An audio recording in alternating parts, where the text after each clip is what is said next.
It's all gloomy outside. The weather is shitty and rainy. Therefore, I'm going to spend part of today doing what I like to do, YouTube.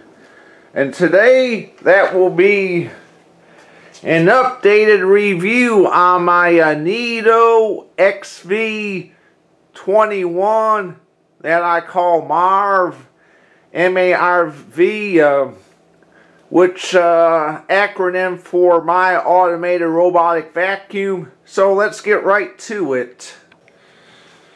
For the most part, owning a robotic vacuum has been, pretty much a good experience. I mean, it saves me some extra work around the house, and it's so nice knowing, you have, your special robot to do all your vacuuming for you, to save you some housework. It beats like having to push, an upright vacuum, something like this, through your house. This is my upright Pedestal vacuum that my mom bought me as a housewarming present whenever I moved into my house in 2001. Therefore, this vacuum is going on 15 years old. It still works today. Pretty good vacuum. It's nice and powerful, but it's kind of big and bulky and somewhat hard to push around. And I'm keeping this vacuum as a backup in case my robotic vacuum were to go bad. Yes, owning a robotic vacuum has been a good experience, but there's a little bit of discouragement there, because even though, it's pretty much done a good job and all that, I have, seen evidence where I can see that the robotic vacuum technology needs work. It needs better improvement. And I'm going to get right to that. One example is, at least as far as the Neato XV21 goes, if you have inside dogs, if you have dogs that come inside, it's best to not run your robotic vacuum whenever you're not at home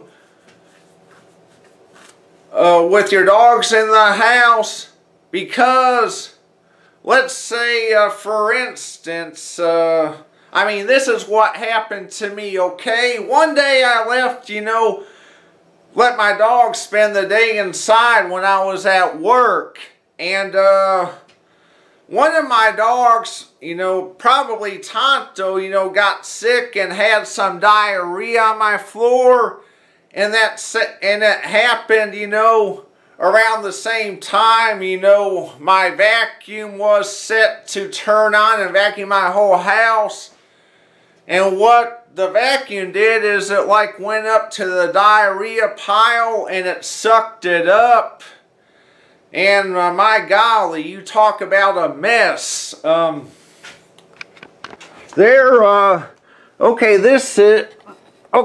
is a dirt container. The inside of the vacuum this day, right around where the chute is, was clogged with dog shit. all that in there was clogged with dog shit, and I had to, I take my vacuum out to the yard, kind of hose it down, then I sprayed Lysol spray all in it and wiped it real good to get it back clean. Therefore, if you have an inside dog that is in the house when you're not at home, it's probably not a good idea to, have your vacuum set to come on, because it will, suck up the accident. It will mess up the vacuum and leave smears all over your floor. In order for me to demonstrate my saying, the robotic vacuum technology needs work, let me pull up some of my past YouTube videos. Okay, this is a still image of my video titled Robot Vacuum is Stuck. Anyway, I came home to it being stuck one day between my, chair legs right there. You notice how it's stuck? Apparently the vacuum got inside my chairs.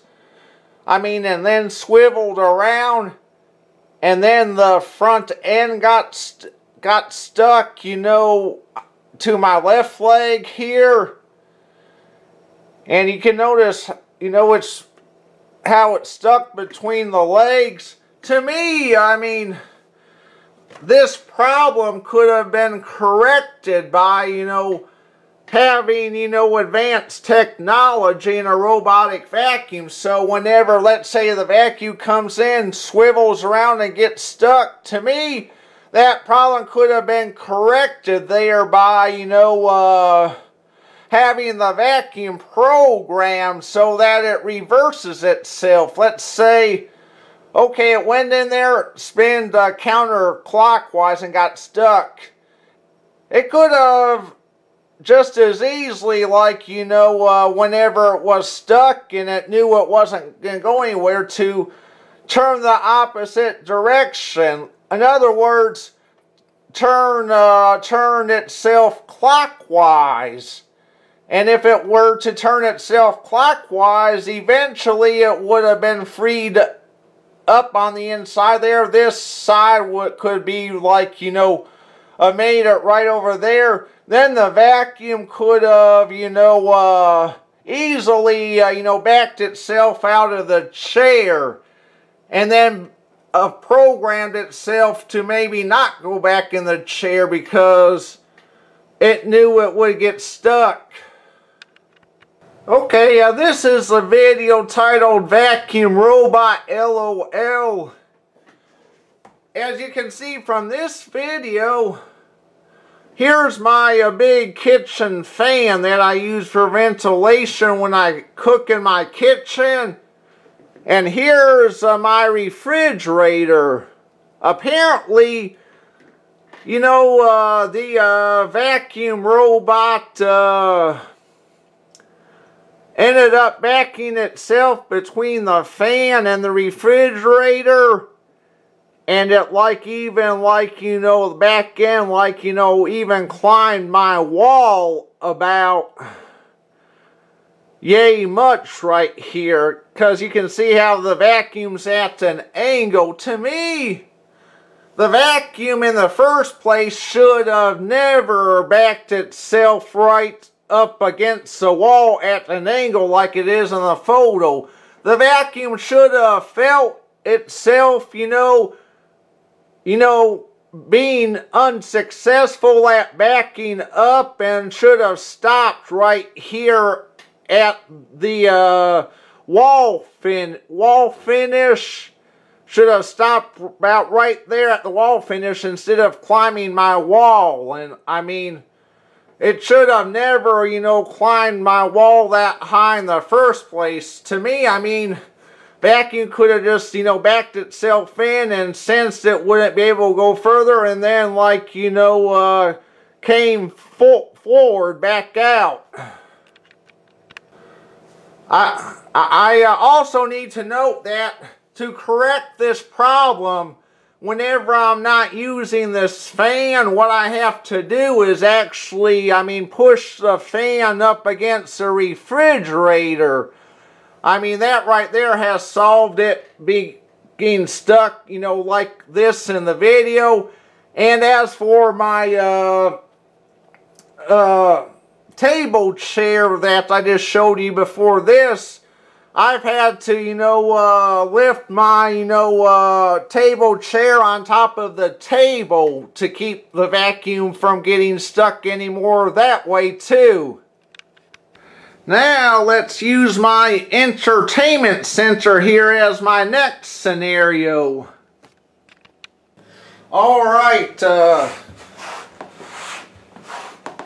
here's my vacuum setup for the example. Notice on the very bottom of my entertainment center here, I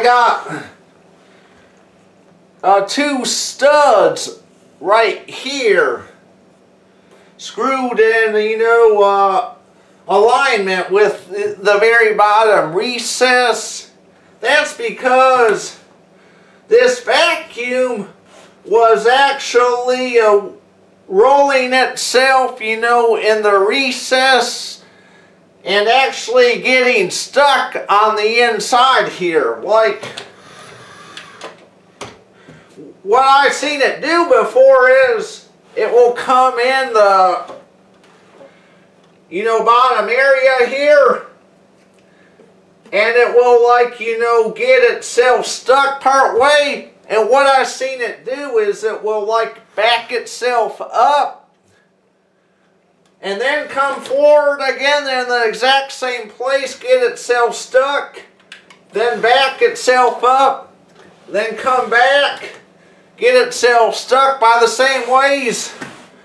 To me, that's kind of a fail there, because if your vacuum is going to go into a restricted area like this, and it wheels itself up and gets stuck, and then comes back and tries the same thing again, to me it should be programmed into this vacuum that, okay, it's already tried to work itself in the restricted area for 3 or 4 times, and okay, it's time to back itself out and work itself around the restricted area because of several failed attempts. To me, that's one downside of it. And actually this vacuum came with, these, protective strips to lay down on the floor in areas you don't want it to get, because it may get stuck or something. And I tried a big old long strip instead of these, studs, keep it out of this area right here where it kept on getting stuck. But one day, the vacuum backed itself up over the strip and got itself stuck again. So I had to, put these, studs back in place. As I said earlier, I have to keep my table chair on top of the table to keep the vacuum from getting stuck between the legs anymore. Okay, regarding all the problems I just showed you, one day I actually called, a service person from the Neato company. My vacuum is the brand name is Neato. So anyway, I talked to the representative. I told her about, the problems I was having with the vacuum getting stuck. And what the woman told me is I need to, Neato-proof my house. In other words, I need to, follow my vacuum around when it's vacuuming. And if it gets stuck somewhere in the furniture, I may have to reposition a chair or reposition another piece of furniture to where the vacuum can work itself around the belongings better, which I ended up doing. I've for instance, the vacuum was also getting stuck between my couch and my desk chair. So therefore, what I had to do is actually reposition the chair, like push the chair farther sideways like that. And then, I mean, I didn't have, the same recurring problems. For the most part, repositioning my furniture and such has been the solution, to, the problems of, the robot getting stuck. And I mean, lately I've been able to, have my vacuum set to turn on and vacuum my whole house every day when I'm at work. And, through time, repositioning my furniture, certain ways, has worked. I haven't had many more problems of the vacuum getting stuck, but I discovered something else the other day that I'm not happy about, which I'll demonstrate. Okay, I got this Pedestal fan here. Had this fan for like 13 years, and I use it in my bathroom for ventilation when I give my dogs baths and stuff. And looking down on the base,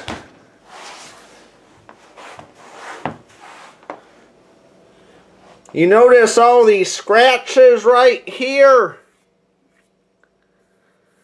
I think that's from the robotic vacuum actually wheeling itself on the base and vacuuming the base here and scratching it up.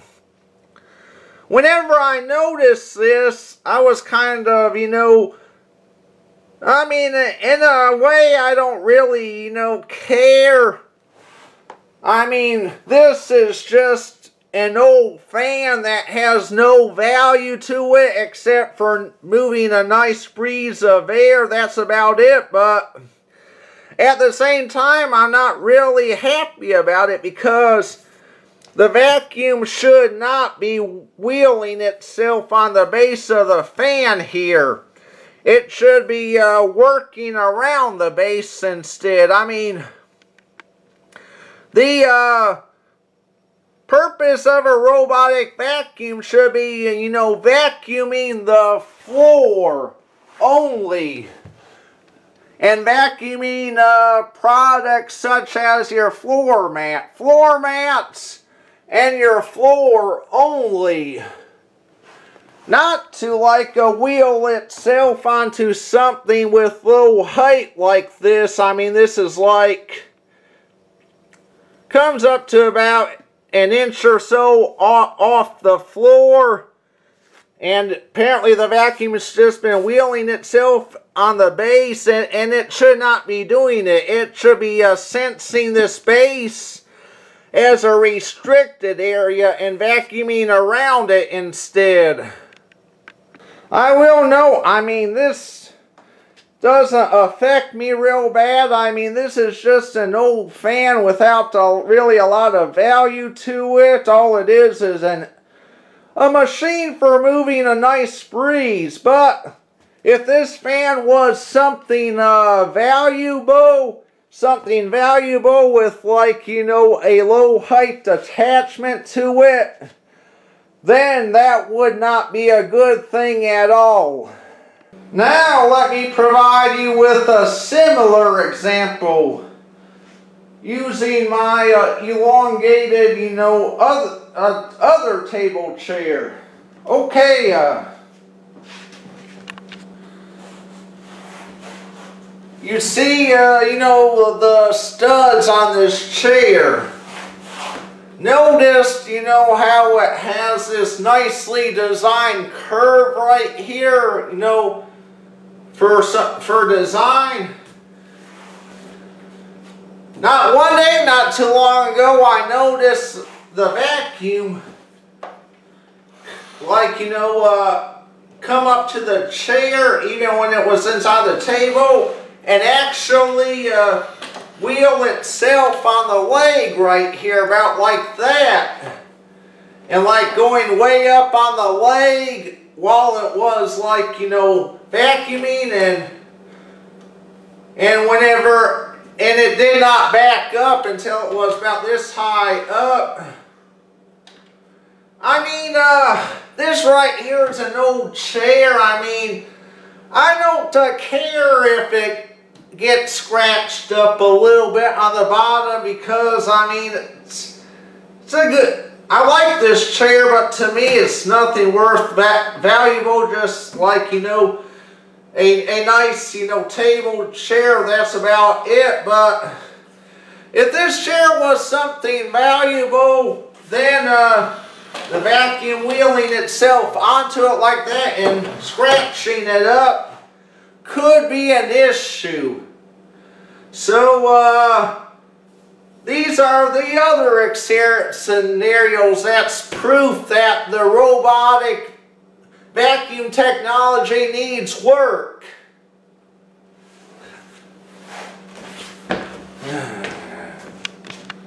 Yes, thank goodness I don't have any low height products that, you know, are valuable, because the scenes I just showed you could be a problem if so. So all in all, owning a robotic vacuum has been very handy. It saved me housework, which I really like. But as y'all can see, the technology, especially in the area of robotic vacuum works, definitely needs some improvement. And I hope that if I buy another robotic vacuum cleaner, if that one ever goes bad, I hope, you know, the one I have, you know, has much improved technology to it. And thanks for watching.